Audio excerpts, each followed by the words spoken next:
Well, God is just really putting on my heart to start sharing my story. And He told me about a month ago that I need to start making videos, just different little highlights of different things that went on. And honestly, it's pretty emotional. But I made a decision that I was just going to be raw and not really hold back on what happened, because what I've had to go through is more than one human should ever have to go through in a lifetime, and it's been a lot. And there's a lot of funny things, and gosh, I have to laugh at just about everything because it's been so much. That's my way to heal, is just laughing. But I've been at my Laporte house for a while. I've just been getting things ready to rent out and whatever. God told me it's supposed to be a ministry, even though I'm like, God, please just take something off my hands. I'm tired. I'm one human being and I have too much to do. And it's honestly little much. But anyways, this is probably the hardest one that I'm going to have to do. Well, I mean, honestly, I guess the second one was whenever I did the one at my spa, reliving the troopers coming in.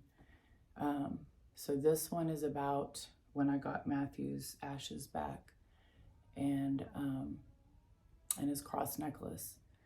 So basically, Matthew went to heaven on August 30th, 2019.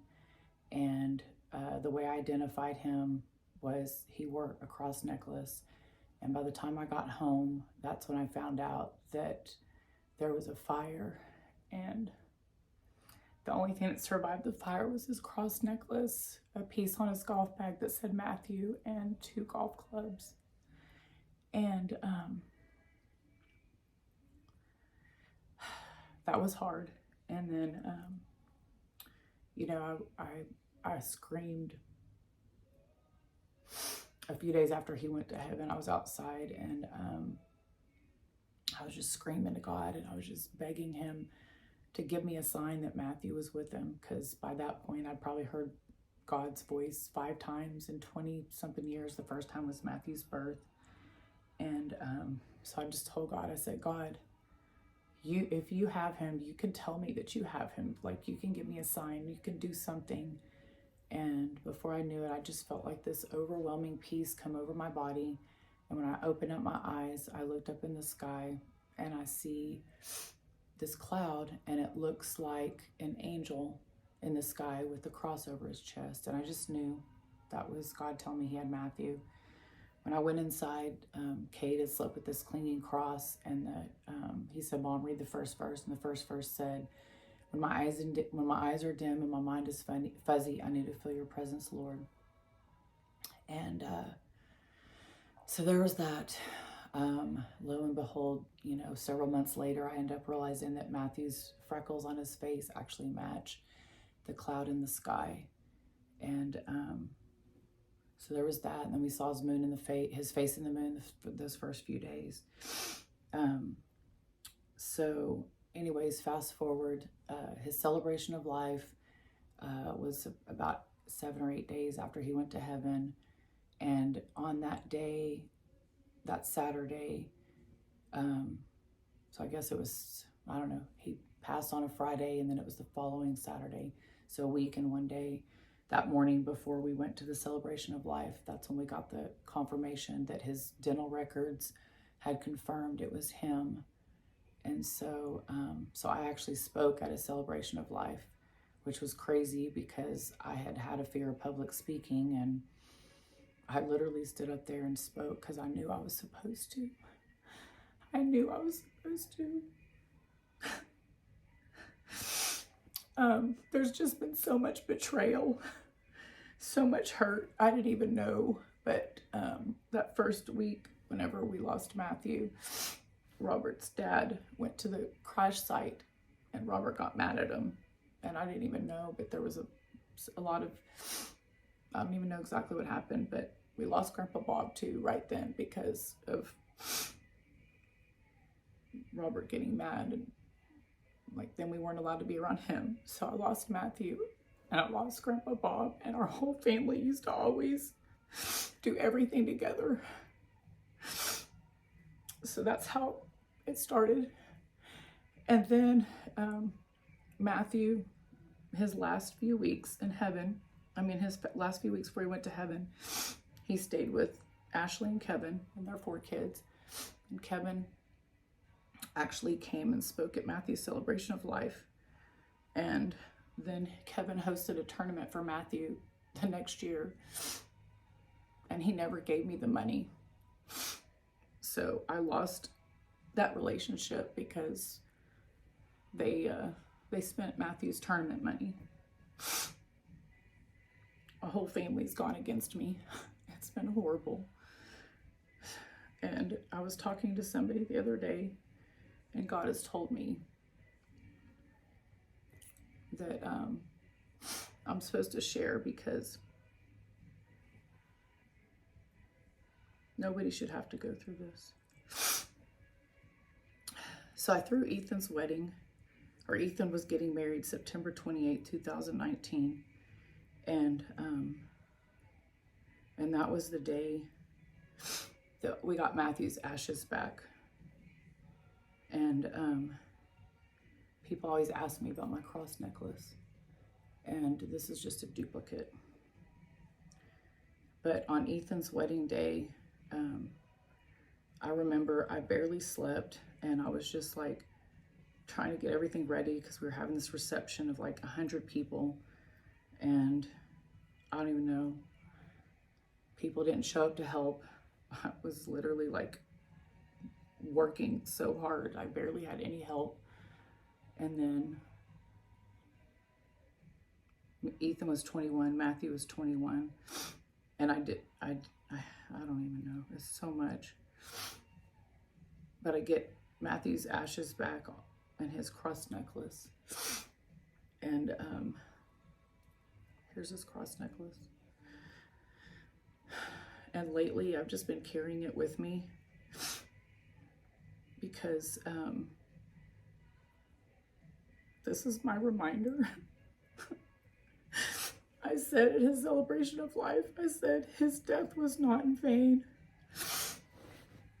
And I had no idea what Satan was going to do. But before losing Matthew, I thought my faith was strong, but I had no idea. And because I decided to listen to God, the enemy's used everybody he can to come against me. Everybody. I've watched my whole family be ripped out from underneath me. Friends. It's horrible. And I don't know why I'm even having to share this. This is not fun, honestly. I just like laughing. But all I got left is this. And all I know is that if my sacrifice of everything that I've had to go through is to bring more people to know God, then that's what it is. Because this world is terrible right now. People are terrible. People are acting horrible. And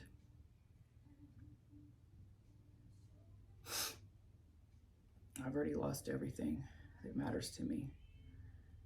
So the only thing I have left is to just talk about God and how He heals, He transforms. And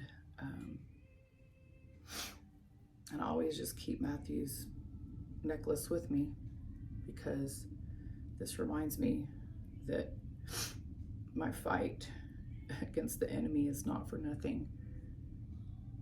Because I know whenever Matthew was born, God named him. I didn't even go to church since I was in 3rd grade, and he was born premature. And I look back at everything, and everything kind of makes sense now, because I had not gone to church since I was in 3rd grade, and I was in labor, couldn't even feel it, having contractions, had no idea. I have him within 1 hour. He couldn't breathe. The doctors take him from me, and then they tell me he may not live. If he does, he'll be in the hospital 4 to 6 months.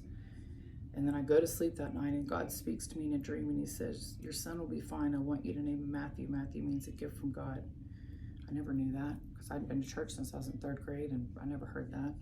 So sure enough, that's what Matthew means. And he went home from the hospital when he was 13 days old. He wasn't blind, he wasn't deaf.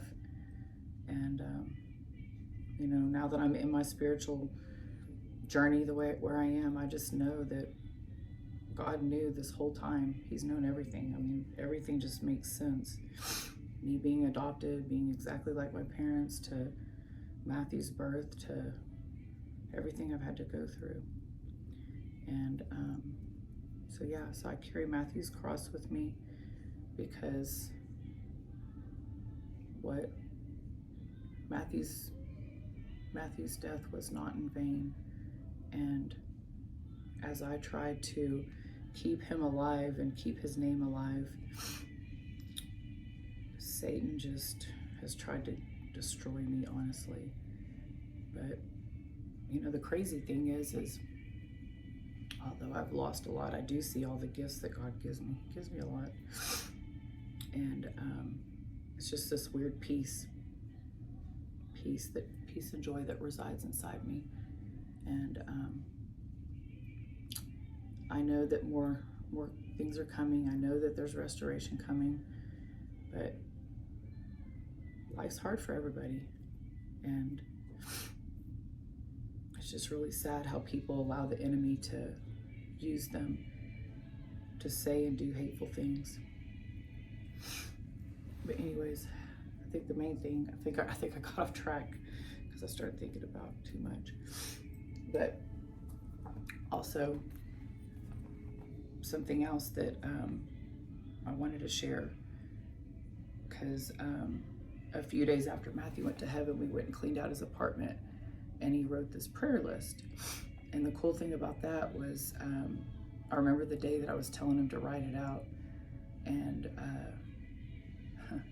he actually took it from like college back to my house, back to our house, back to college, which is in Austin, to another apartment, back to here, to Michigan, back to here, and then to two apartments. And so the fact that I found this, it was like 3 years later, because I always tell people write out their prayers and then like check it off. The fact that I found this was pretty cool. So he had written, there was a bunch that he wrote. There's actually 18 of them.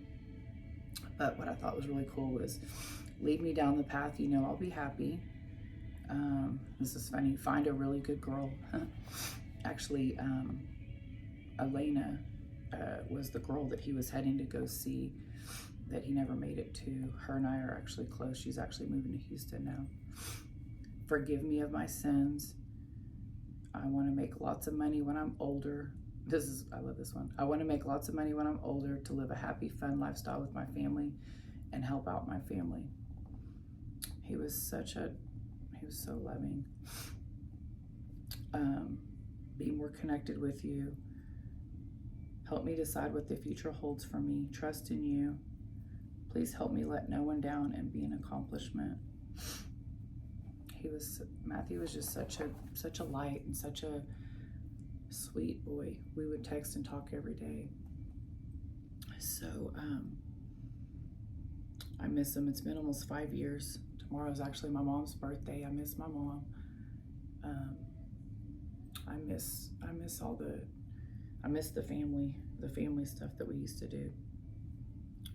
But I know God's given me a second life, and I know that at some point I'll be reunited with my kids. But right now, I just know that the enemy has a hold of people, and God's really having me speak up on my spiritual journey. I got a crash course in it, like I had no idea what the spirit world was even like, but it's real. Satan's real, but God's real. God's bigger. And when people allow the enemy to operate through them, they do horrible, mean things. They say horrible, mean things to people. And I've had a lot of horrible, mean things come at me because the enemy knows where to, he knows where to go. He knows where to hurt you.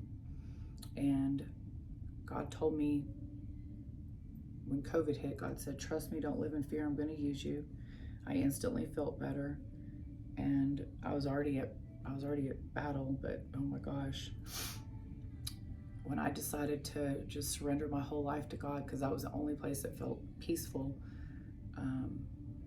the war was on, and it's real, and time is coming, and as God is pulling people up, there's a lot of people having spiritual awakenings. The enemy's trying to take people down, and it's time for us to take our power back.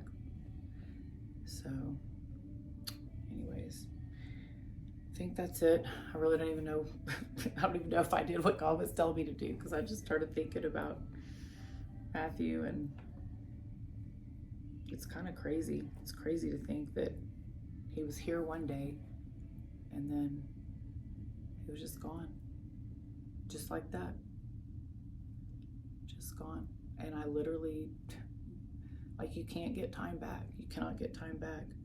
And I'm so thankful that I spent a lot of time with Matthew before he was gone. But, you know, sometimes whenever I sit there and think, like, what was my last hug like? What was, because I know he came and saw me before he went to Lubbock. I know he did. He actually got me a smoothie.